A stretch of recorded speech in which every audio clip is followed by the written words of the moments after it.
She left while I was under anesthesia, cleared out our bank accounts, took my safe, my tools, even my dad's watch. But it wasn't just theft. It was timed. She waited until I was unconscious in that hospital bed to make her move, like a surgeon cutting deep. I came home to an empty house and a 5-word note. Don't contact me. It's over. I thought I'd lost everything until I checked the deed. Turns out, she forgot one little detail.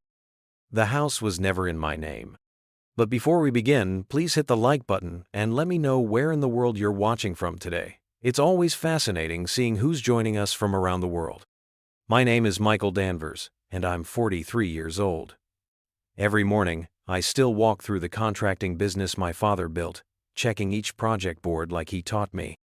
My late father Tom left me more than just a thriving company. He left me his work ethic and values. My wife Vanessa, though, never quite understood that part of me. She'd sit at our kitchen island, perfectly manicured nails, tapping her phone screen, barely glancing up when I'd talk about the day's jobs. My mother Carol, who kept the house in her family trust, would purse her lips whenever Vanessa brushed off questions about the deed as just paperwork. I'd catch Mom's knowing looks but chose not to see them.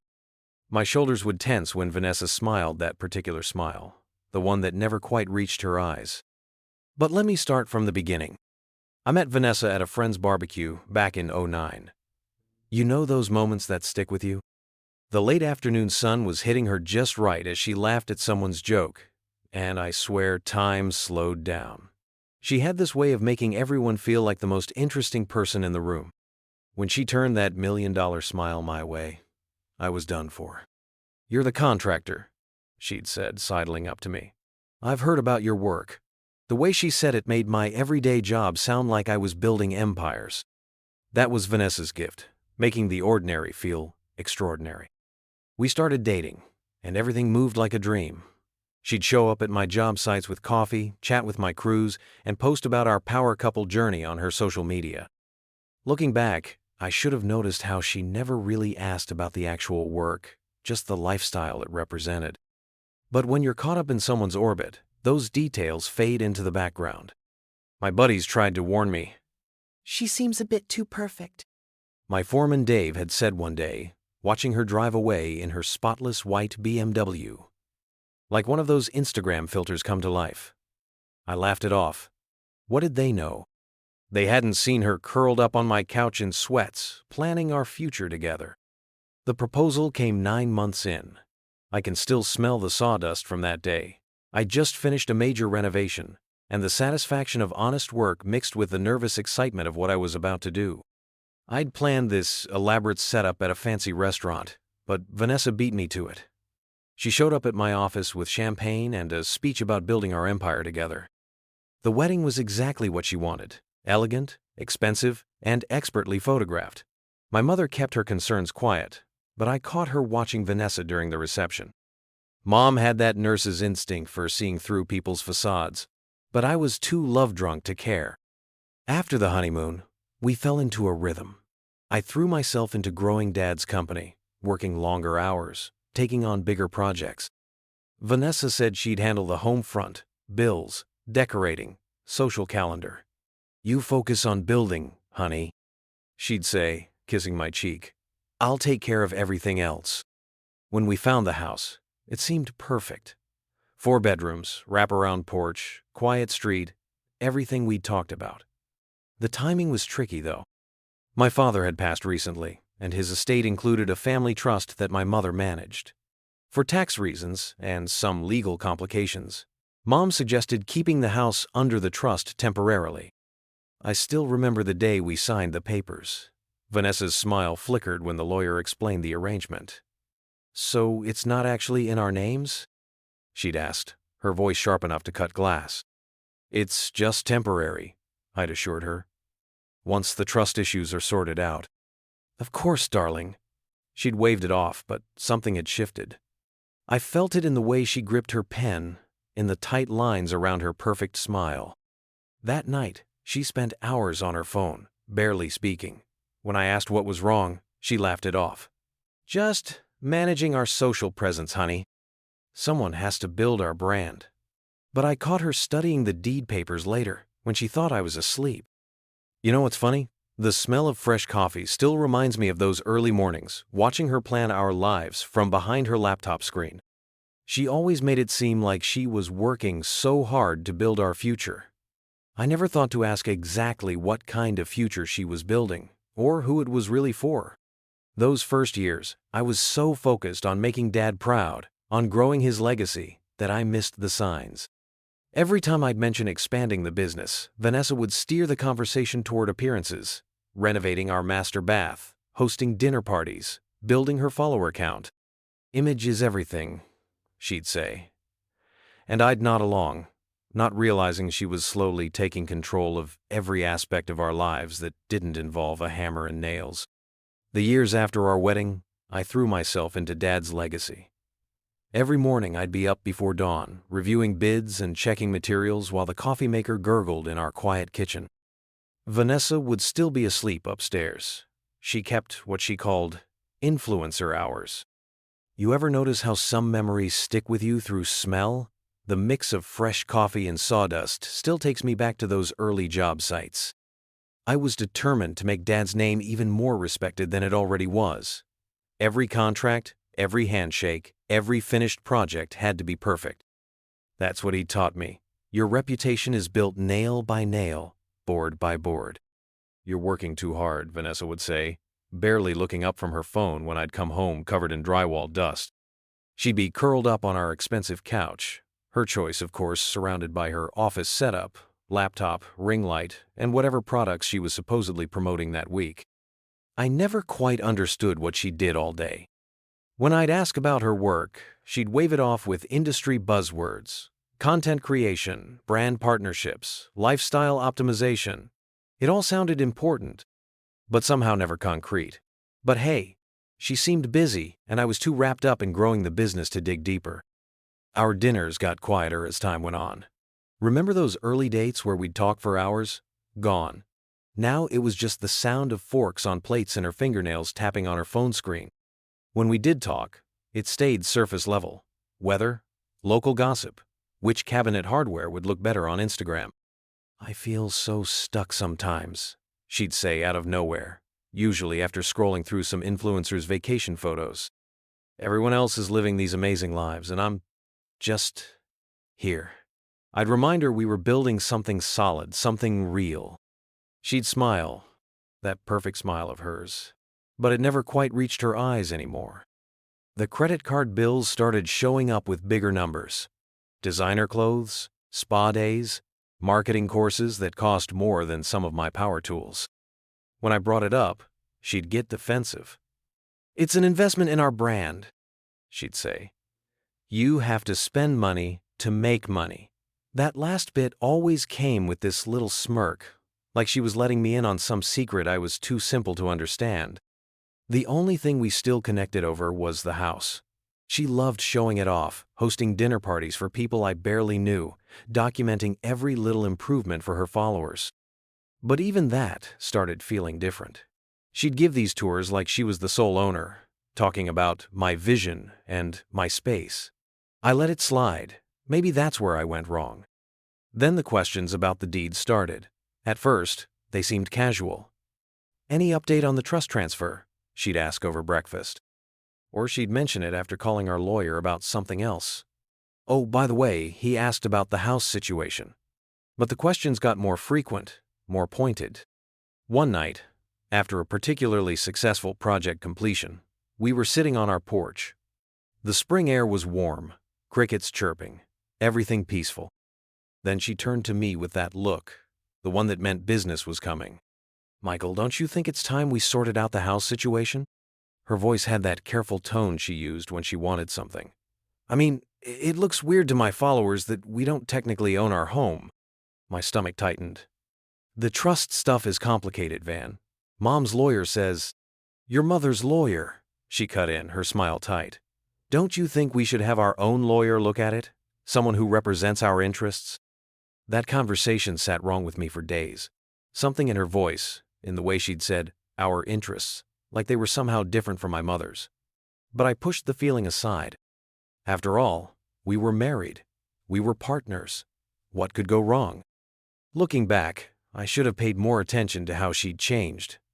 The woman who used to bring coffee to my job sites wouldn't be caught dead near construction dust anymore. The one who'd talked about building our empire together now spent more time building her personal brand. But you know what they say about hindsight. It's the only perfect vision there is. It started like any other Friday. The sun was barely up when Vanessa drove me to St. Mary's Hospital for my hernia surgery. Nothing major, just one of those things you put off until you can't ignore it anymore. The pain had been getting worse during jobs, especially when lifting drywall sheets. "Don't worry about picking me up right away tomorrow," I told her as we pulled into the parking lot. "Take your time. They said discharge won't be until 10 or 11. She leaned over and kissed me, leaving a perfect lipstick print on my cheek. "You're in good hands, honey. I'll see you tomorrow." Her smile seemed genuine enough, though now I wonder if there wasn't something calculating behind it. The pre-op went smooth. I remember joking with the nurse about her Patriot scrub cap while she put in my IV.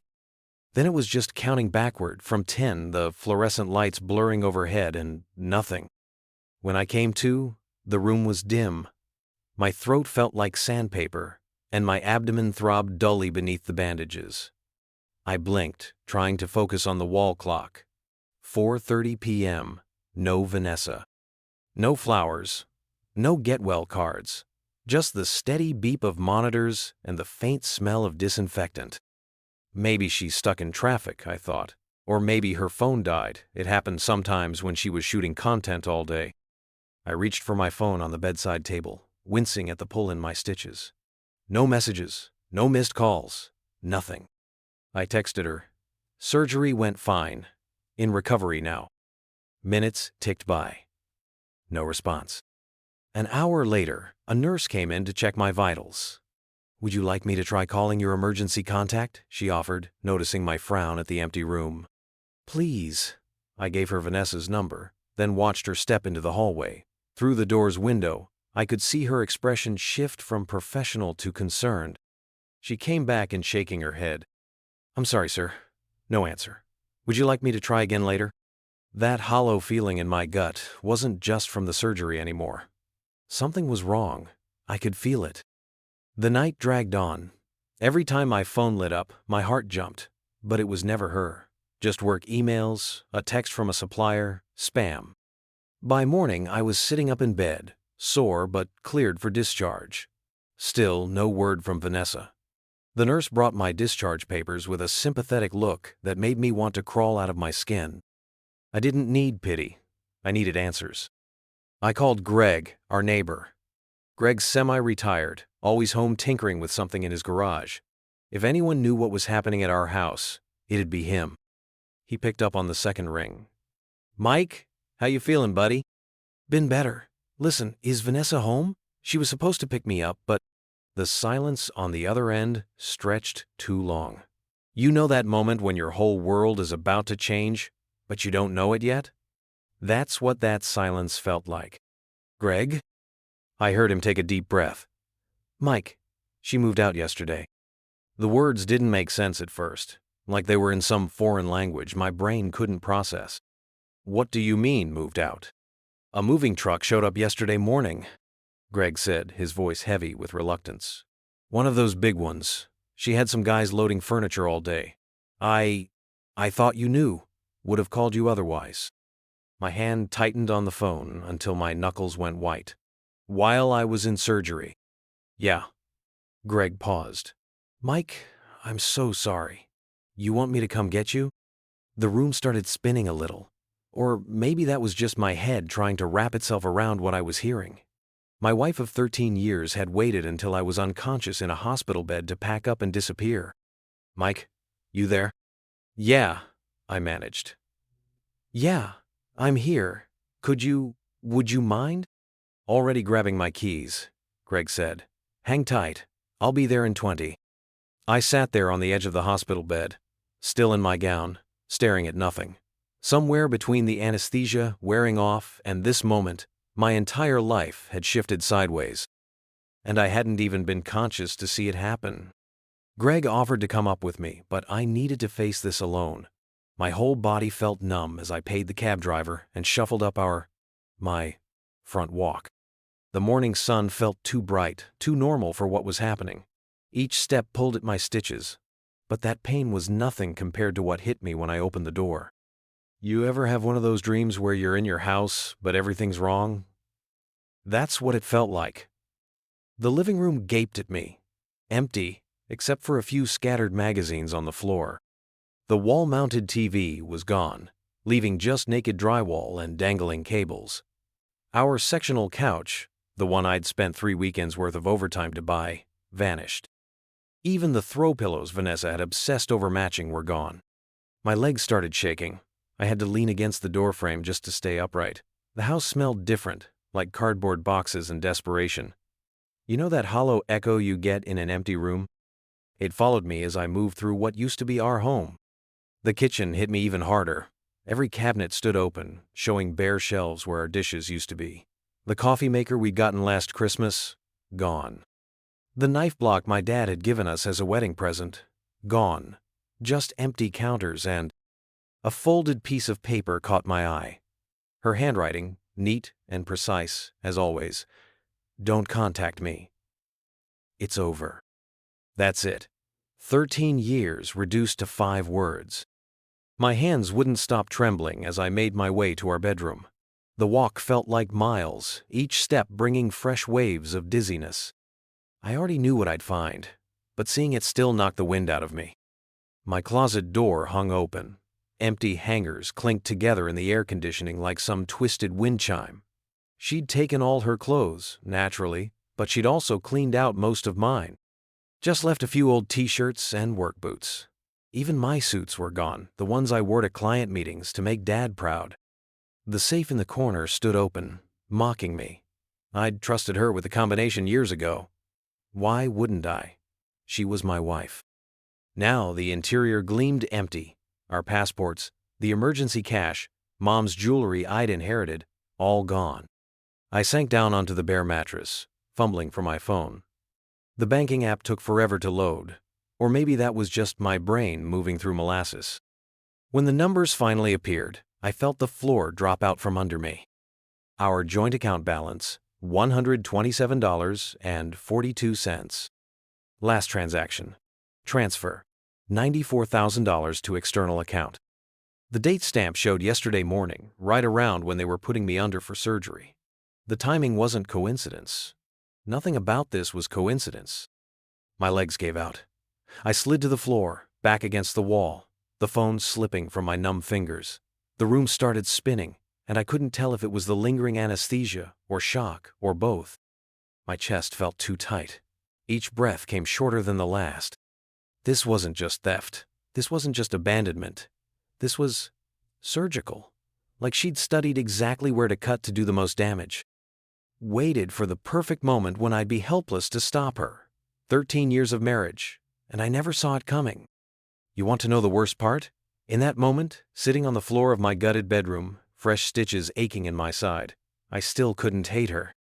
Couldn't process how someone I'd loved, someone I'd built a life with, could do this. The hurt was too big, too raw. It filled every empty space in that house until I thought I'd drown in it. I don't know how long I sat there, staring at nothing. Minutes, hours, time sort of lost meaning. All I could think about was how many signs I must have missed. How many red flags I'd ignored because I was too busy working, too focused on making our life better. The irony of that hit me like a sledgehammer. A text notification broke through my days. Greg checking if I was okay. I wasn't. Not even close. But somehow seeing those 3 dots blinking on my screen, knowing someone out there still gave a damn, that's what finally broke me. I curled forward, pressed my forehead to my knees, and let everything I'd been holding back come crashing down. I called the police first thing Monday morning. My hands were still shaking as I dialed, but I held it together enough to explain the situation.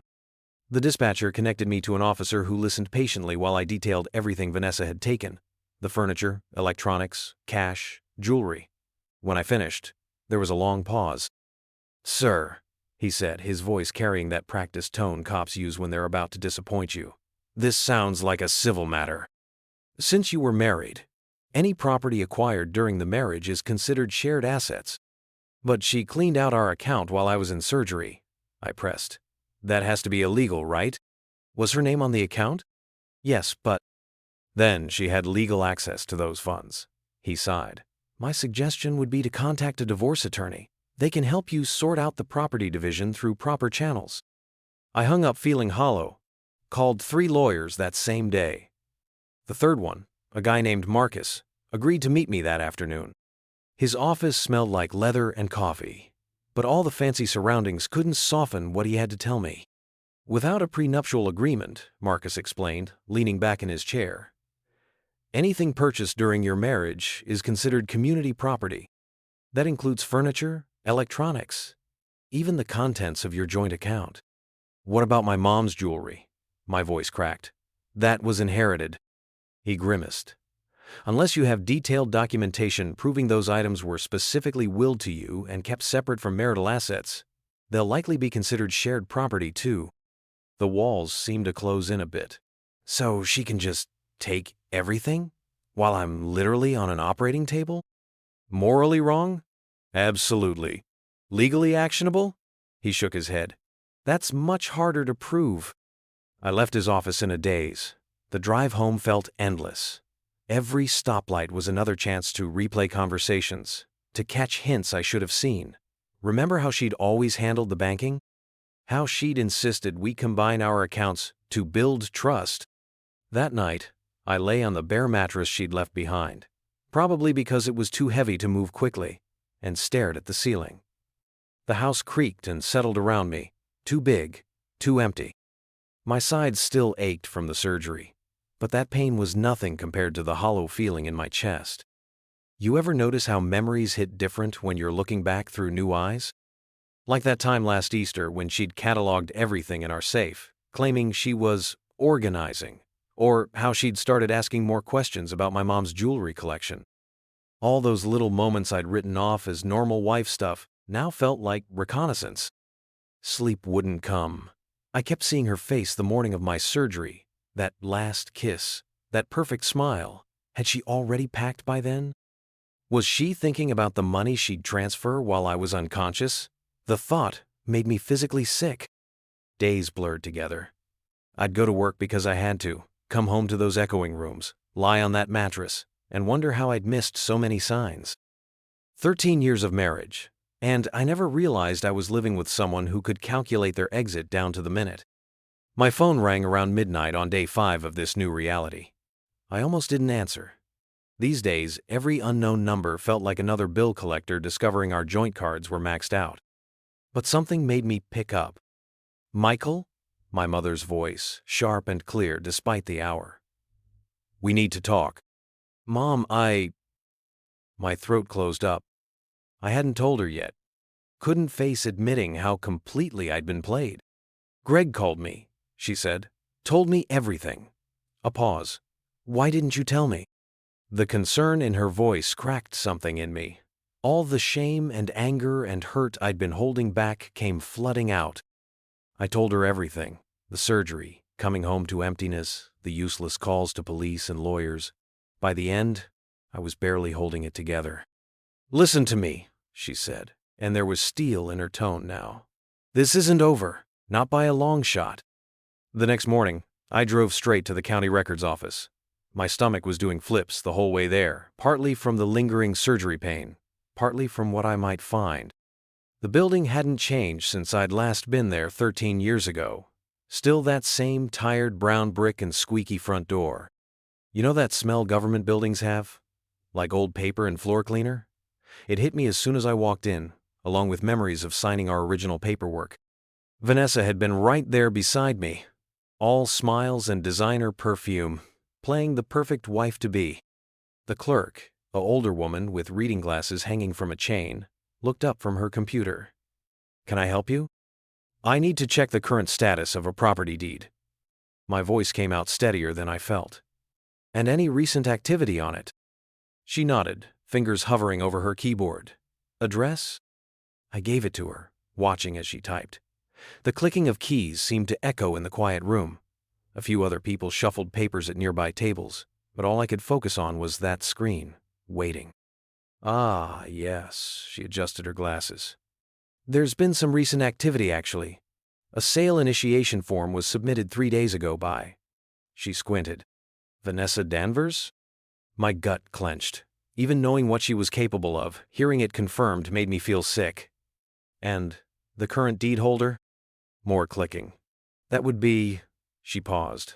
Carol Danvers. Has been since 1985. The relief hit me so hard I had to grip the counter. Mom's name, still there. Just like I remembered. Is there anything else you need? The clerk asked. I shook my head, already pulling out my phone. Stepped outside into the morning sun and dialed Mom's number. She picked up on the second ring. Michael? What's wrong? She tried to sell the house. The words tumbled out. Vanessa, she submitted paperwork to start a sale. There was a long pause. When Mom spoke again, her voice had that dangerous calm I remembered from childhood, the tone that meant someone was in serious trouble. She did what? Filed sale papers.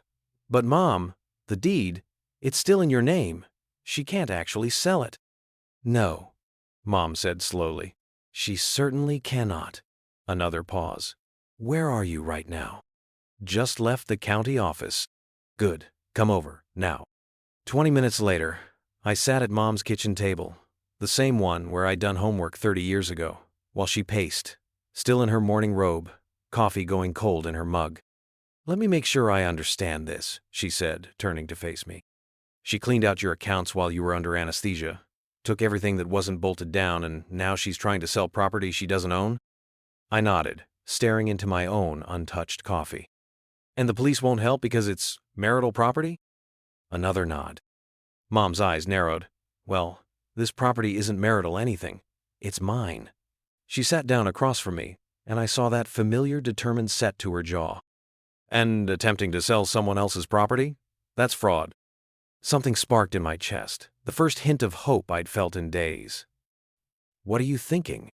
I'm thinking, she said, reaching for her phone, that we let her try. I blinked. What? We don't stop her listing the house. Mom's fingers moved quickly over her phone screen. In fact, we make it easy for her. Let her dig that hole nice and deep. Understanding dawned. You want to catch her in the act. Exactly. She looked up, and there was a fierce glint in her eye. She thinks she's so clever, taking advantage of my son while he's vulnerable? Let's see how clever she feels when she's facing fraud charges. For the first time since waking up in that hospital bed, I felt something besides pain and confusion, something like purpose, like maybe there was a way to fight back after all. You'd really help me with this? My voice was rougher than I meant it to be. Mom reached across the table and gripped my hand. Michael James Danvers, you listen to me. That woman may have taken your furniture and your money, but she made one critical mistake. Her grip tightened. She forgot about me. The real estate listing popped up on my phone 3 days later. I nearly dropped my coffee when I saw my house plastered across Zillow, complete with professional photos. Vanessa must have taken weeks before she left. Look at this. I handed my phone to Mom across her kitchen table. She's asking $50,000 above market. Mom's eyes narrowed as she scrolled through the pictures. Of course she is. These photos are staged perfectly. She probably had this planned for months. She paused on one image. That's my grandmother's antique mirror in the entryway. The one she took. I'd been cataloging everything Vanessa stole, but seeing our home displayed like this, styled and primed for sale when she had no right to sell it, made my blood boil all over again. The listing description was pure Vanessa. Charming craftsman with modern updates, perfect for entertaining. She'd even included shots of the backyard garden I'd built last spring. She's using my broker's license number, Mom said, her voice deadly calm. Forged documentation. We need to document everything. So we did. Every day, we tracked the listings activity. Vanessa had set up a dedicated email for inquiries, playing realtor like it was just another social media role. She responded to interested buyers, scheduled viewings, even posted virtual tour videos on Instagram. You know what's surreal? Watching your soon-to-be ex-wife conduct business with property she stole, acting like nothing was wrong, like she hadn't gutted my life while I was unconscious in a hospital bed. A week into the listing, Mom got an alert. Vanessa had scheduled an open house for that Saturday. She'd hired a staging company to fill the empty rooms. Guess my furniture wasn't fancy enough for showing purposes. "She's actually going through with it," I said, staring at the listing update. "An open house, like she owns the place." Mom was already on the phone with her lawyer. "Yes, this Saturday. We'll need officers present." "No, let her start the showing first. We want this documented properly." I remembered the day we'd bought that house, Vanessa's smile when we got the keys, how she joked about finally having enough closet space. Now I wondered if she'd been planning this even then, calculating how much she could take when she left. The morning of the open house, I parked down the street and watched cars pull up. Vanessa had outdone herself. There were balloons on the mailbox, professional signs in the yard, even catering setup visible through the front windows. She greeted each potential buyer with that $1,000,000 smile, dressed like a real estate pro in a crisp blazer and heels. "She's got some nerve," Mom muttered from the passenger seat. We'd been documenting everything. Photos, videos, saved copies of all her online posts and emails to buyers. "Look, she's handing out property information sheets." My hands tightened on the steering wheel.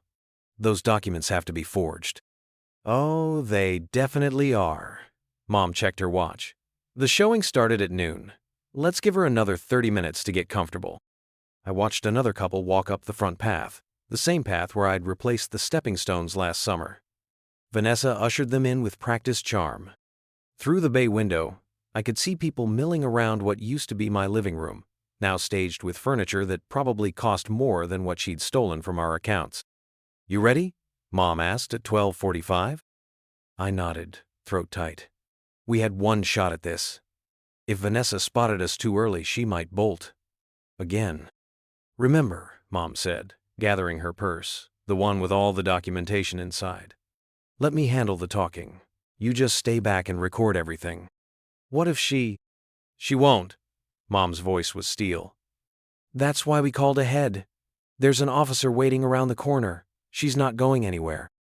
I took a deep breath, smelling the familiar scent of Mom's perfume, the same one she'd worn my whole life. It steadied me somehow. "Okay," I said. "Let's go get our house back." We stepped out into the bright afternoon sun. Up ahead, Vanessa's voice carried across the lawn as she chatted with potential buyers about square footage and original hardwood floors. She had no idea what was coming. For the first time since this nightmare began, I felt something close to satisfaction. Vanessa might be good at taking things that didn't belong to her, but she'd forgotten one critical detail. You can't sell what was never yours to begin with. Mom and I pulled up 15 minutes before the scheduled showing. A silver Mercedes was already parked in the driveway. Looked like the serious buyer Vanessa had mentioned in her emails was early too. Perfect timing.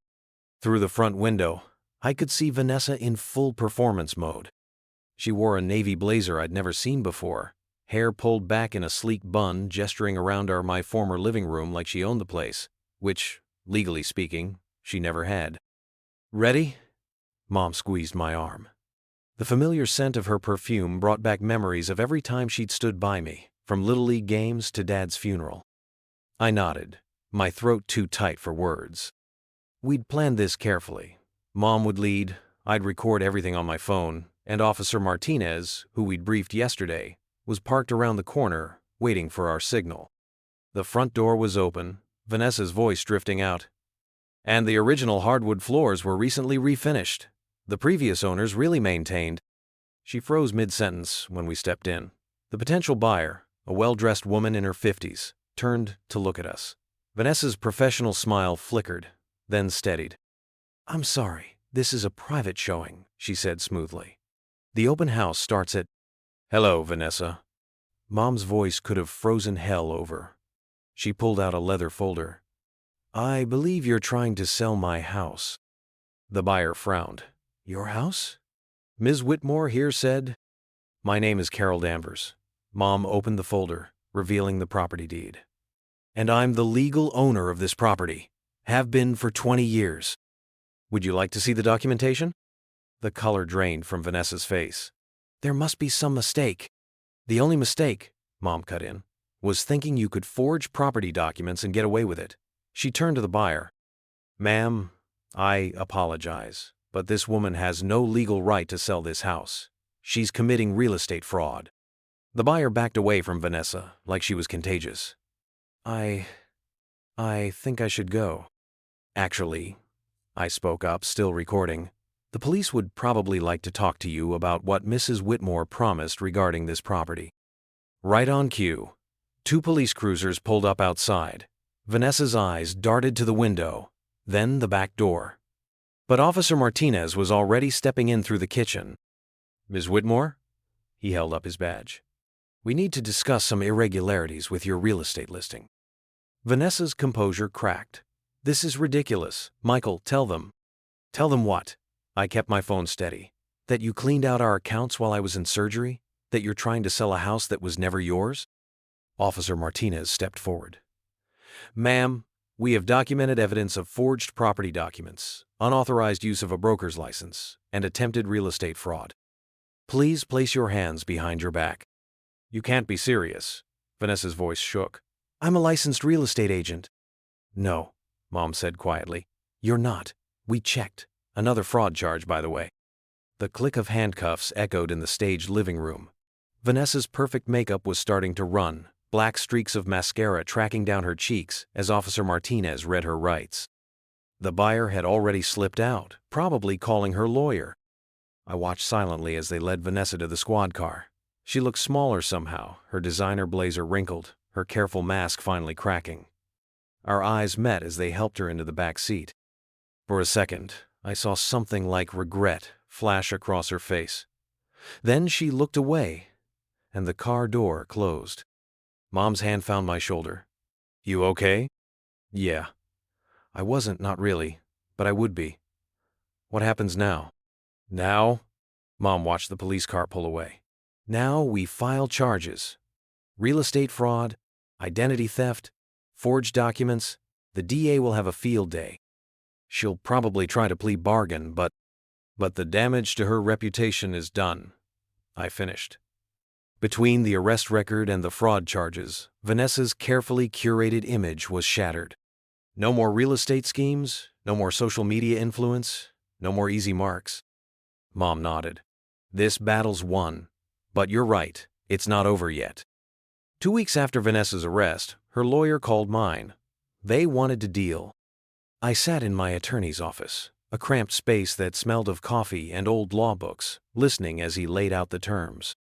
She'll pay full restitution of the $94,000, plus another $20,000 for legal fees and damages. In exchange, we don't push for jail time. And the house? I leaned forward, knuckles white on my coffee cup. Complete surrender of any claim to the property. He shuffled through some papers. She's also agreeing to a public statement acknowledging the fraud attempt. Her lawyer's pushing hard for this deal. They know how bad a trial would look. I thought about Vanessa in handcuffs, that mask of perfection finally cracking. What's the catch? No catch. She's desperate. He tapped his phone screen. Have you seen social media lately? I hadn't. After everything, I'd been avoiding it. But when he turned his phone around, I couldn't look away. The story had exploded. Screenshots of police reports, property records, and witness statements were everywhere. Local news had picked it up. Then it spread. Vanessa Whitmore fraud was trending. Her whole influencer empire is imploding, my lawyer continued. Those lifestyle brands she promoted? They're running scared. Nobody wants to be associated with real estate fraud. He wasn't kidding. I scrolled through post after post.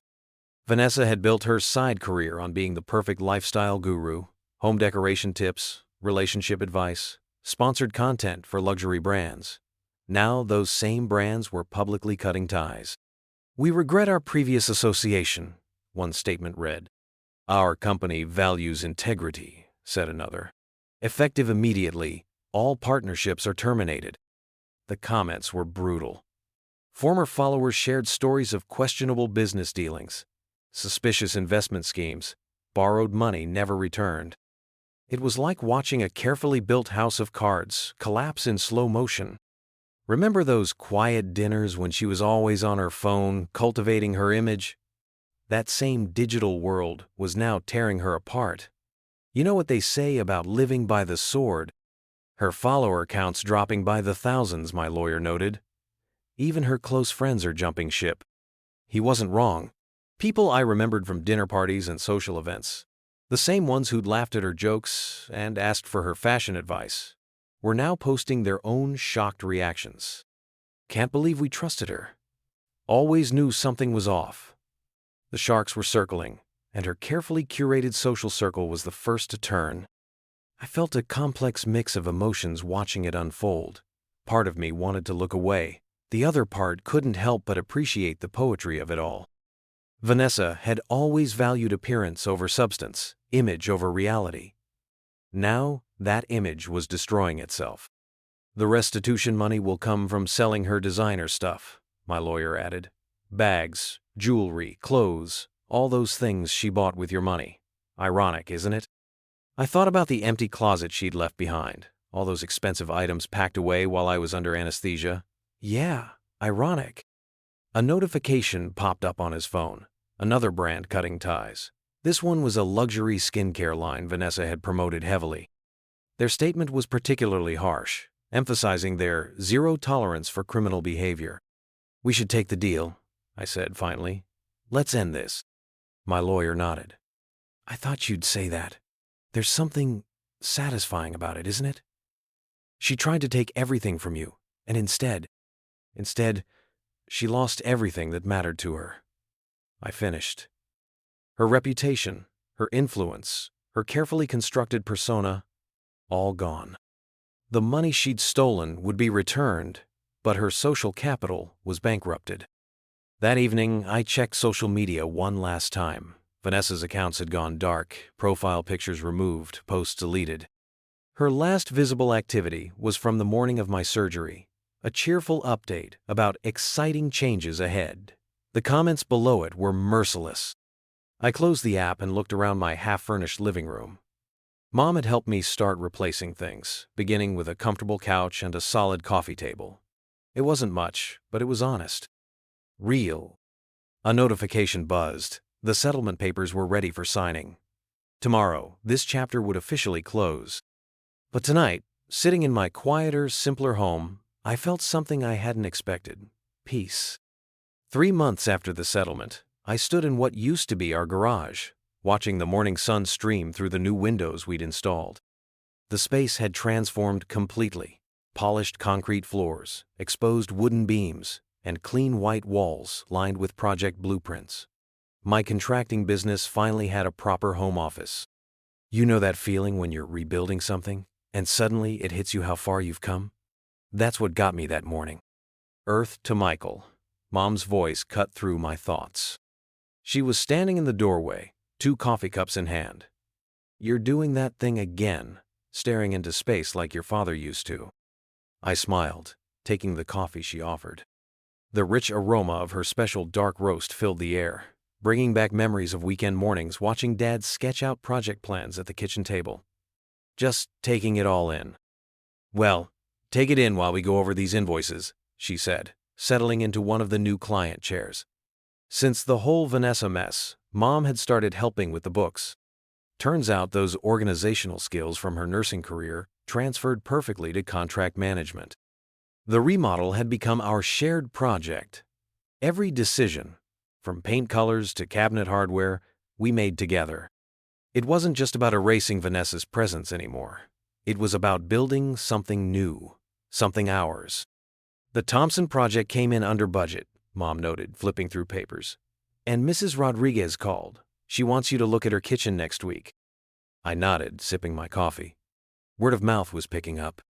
Turns out, when you do honest work in a small town, people notice. Speaking of projects, what do you think about the living room windows? We'd been debating whether to replace them. The old ones were fine, but I had this idea about bay windows, something to open up the space. Mom looked up from her paperwork, that familiar gleam in her eye. You know what your father would say. If you're gonna do it right, we quoted together, laughing. The house had become a different place entirely. The empty rooms Vanessa left behind were now filled with purpose. The kitchen gleamed with new appliances, professional grade, because I'd developed a surprising interest in cooking. The living room furniture was solid wood, built to last. Even the garden had been replanted, though Mom insisted on handling that herself. "You kill plants just by looking at them," she declared, not entirely wrong. Walking through the house later that afternoon, checking measurements for those potential bay windows, I caught myself remembering how it used to be. The spot where Vanessa's vanity had stood was now my reading corner. The wall she'd covered with her social media awards displayed my father's old tools, cleaned and mounted with care. "Michael," Mom called from the kitchen, "come look at these cabinet samples." I headed her way, pausing briefly in the hallway. We'd repainted recently, a warm gray that made the space feel both modern and homey. The scent of fresh paint still lingered faintly, mixing with sawdust and coffee, honest smells, working smells. Mom had spread cabinet samples across the kitchen island, her reading glasses perched on her nose. "The maple has a nice grain, but the oak might be more practical." I leaned against the counter, watching her compare wood tones. There was something comforting about these moments, something healing. The betrayal still stung sometimes, usually late at night when the house grew quiet. But it no longer defined me. Instead of a reminder of what I'd lost, the house had become proof of what I could rebuild. The oak, I decided. Dad always said oak holds up better in a working kitchen. Mom smiled, that knowing look in her eyes. "He'd be proud, you know, not just of the business, but of how you handled everything." I nodded, throat suddenly tight. Above the kitchen window, morning light caught the brass house numbers I'd saved from the old front door, a small detail, but important. They reminded me that while addresses might stay the same, homes could be reinvented. The rest of the afternoon blurred into a comfortable rhythm of measurements and planning. Mom made notes while I sketched layout ideas. At some point, she ordered pizza, and we ended up sitting on the floor of my new office, surrounded by samples and blueprints. "One thing left," Mom said, wiping her hands on a napkin. "What are you going to do with that old door knocker?" I glanced at the brass lion's head knocker sitting on my desk. I'd removed it the day we started renovations, but couldn't bring myself to throw it away. Something about its weight, its solidity, spoke to me. Maybe because it was one of the few original pieces of the house that remained, a survivor like me. Standing there in my newly finished office, I held that brass lion's head knocker, feeling its familiar weight. The metal had dulled over the years, kind of like I had, I guess. But after a good polish, it gleamed like new. Funny how something so ordinary could suddenly mean so much. "Need help mounting that?" Mom called from the doorway. I shook my head, already reaching for my level. "Got it covered, but maybe stick around for the unveiling?" She settled into one of the leather chairs we'd picked out together, comfortable but professional, perfect for meeting clients. The office itself had come together better than I'd imagined. Clean lines, warm wood tones, and enough natural light to make even the longest workday bearable. Converting the garage had been a gamble, but sometimes the best changes come from necessity. "Remember when Dad used to park his truck in here?" I asked, marking the wall with a pencil. "That old red Chevy that leaked oil everywhere?" Mom laughed. "The one he refused to replace until it literally wouldn't start?" "Oh, yes. He was stubborn that way." "Like mother, like son," I replied, drilling the first anchor hole. The steady rhythm of work filled the comfortable silence between us. Drill, anchor, check level, repeat. Each motion felt right, purposeful. Through the new windows I'd installed, I could see Mrs. Peterson next door tending her garden. She'd been one of my first clients after everything. Word spread quickly after her kitchen remodel. Small towns are funny that way. The phone had started ringing more frequently. The Thompson project led to the Rodriguez kitchen, which led to the Miller's basement renovation. Each job felt like another brick in the foundation I was rebuilding. Not just the business, but myself. "Perfect," Mom said as I stepped back from the mounted knocker. "Though, I still say it needs one more polish." I rubbed my thumb across the lion's face. "Nah, a little character adds authenticity." She raised an eyebrow. "Is that what we're calling it?" The late afternoon sun caught the brass, throwing warm highlights across the wall. From my desk, it would be the first thing I'd see each morning. A reminder that sometimes what looks like an ending is just a different kind of beginning. My phone buzzed. Another referral from the Thompson project. The calendar on my desk was filling up faster than I could manage alone. I'd probably need to hire help soon, maybe even bring on an apprentice.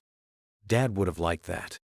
You know, people are going to ask, Mom said quietly, reading my expression like she always could, about how you bounced back. I sank into my desk chair, considering. The question had already come up a few times, usually over beers at O'Malley's or during estimate meetings with curious clients. Everyone loves a comeback story, I suppose. I tell them the truth, I replied, running my hand along the smooth desktop.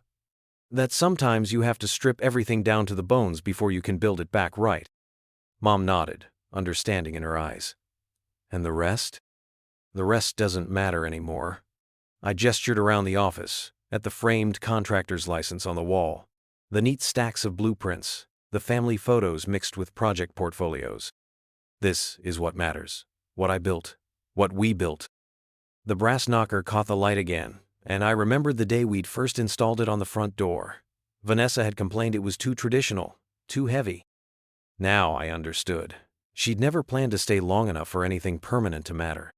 But permanence was exactly what I'd created here. In the solid oak desk I'd crafted myself. In the growing stack of contracts from satisfied clients. In the way Mom stopped by with coffee every morning, just like she used to do for Dad. Even in that old lion's head knocker, watching over it all with its quiet, dignified presence. I stood up, straightening a picture frame, Dad and me at my first job site, both of us covered in sawdust and grinning. You know what, Mom? When people ask how I bounced back, I think I'll just tell them to look at that knocker. Because the truth is, some things are built to last. You just have to know what's worth holding on to. She smiled, that proud mama bear smile that could still warm a room. And what's worth letting go? I leaned back in my custom-built oak chair, letting the morning sunlight warm my face through the new windows. The brass lion knocker caught the light behind me, throwing its shadow across my blueprints. 6 months had passed since that day in the hospital, but sometimes it felt like another lifetime entirely.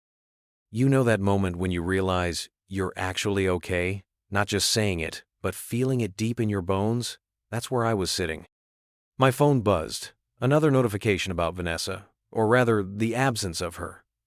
Her social media empire had crumbled faster than a poorly mixed batch of concrete.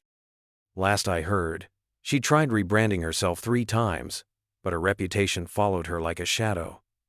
The influencer community can be brutal when they smell blood in the water. Every sponsored post she'd ever made got dredged up and scrutinized. Her carefully curated image of domestic bliss became Exhibit A in her public undoing. I took a slow sip of Mom's coffee. She still brought it every morning, just like she did for Dad. The familiar scent of dark roast and cardamom filled my nose, triggering memories of watching him at this very spot, planning out his day's jobs. Your father would have loved this setup, Mom had said last week, running her hand along the polished desk. Especially how you kept his old filing cabinet. She was right. I'd restored that beat-up metal cabinet, gave it new life. Kind of like what happened to me, I suppose. The local business magazine's latest issue sat open on my desk, featuring a spread about my garage-to-office conversion. Phoenix Rising. Local contractor transforms personal setback into professional triumph. The writer had been particularly impressed by how I'd maintained the garage's industrial bones while creating a warm, professional space. What she didn't include was how therapeutic every nail, every board, every decision had been. Mrs. Peterson waved from her garden next door. Her new kitchen had sparked 3 referrals already. Word spread fast in our community. Michael Danvers doesn't just build things, he rebuilds them right. The trust I'd earned felt sweeter than any revenge could have.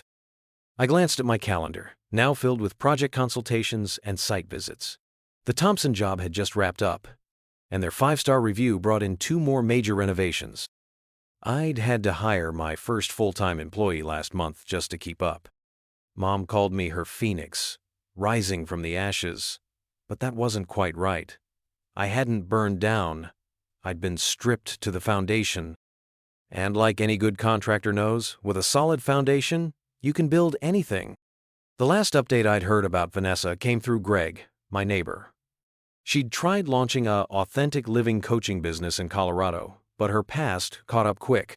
Turns out, attempting to fraudulently sell a house doesn't exactly scream authentic living. The internet never forgets, and her digital footprint had become quicksand. Every new venture sank before it could float.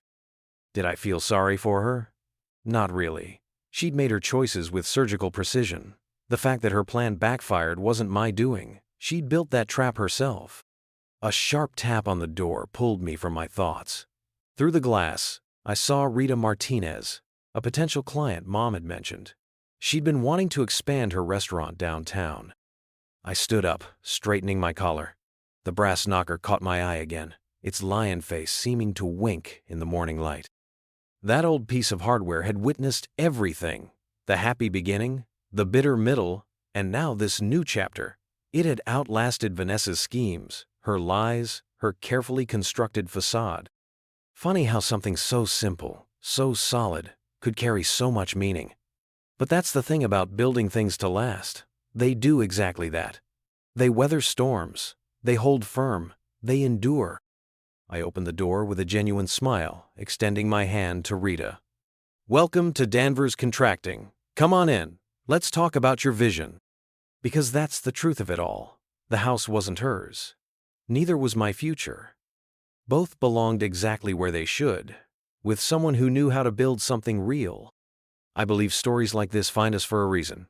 If this one touched you, please subscribe. I share a new one every day, and tomorrow's might be the one your heart's been waiting for.